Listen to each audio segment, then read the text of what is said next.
So you touch a little bit about gatekeeping and that sort of thing. Jason, how did the tool, or is the tool changing the culture or the people or the resources? It is, yeah. The gatekeeping for us is great because it's control. You want it all to be linking in off the same song sheet, and that's what you experience with spreadsheets, right? Is every separate manager in the departments of the business is building a spreadsheet that suits them, and they're not developers. They're the expert in their management area, but they're having to use a tool which can be is highly customizable, then feed up into a planning solution that now is on different languages, I guess, between spreadsheets.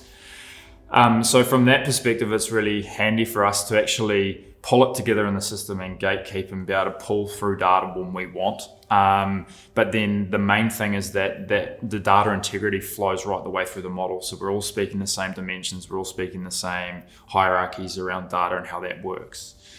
So that, from a culture perspective, was a big learning for us, because when we went through this modeling and had to develop it, we actually had to put our grown-up pants on and sit down and say, what are the terms of the data that we want to use? What do we call a product? Like, what do we call a region? What do we call, months and times and hours and all that sort of thing? It sounds simple, but if you went around the business, everyone's got like a slightly different tweak around what they think that is.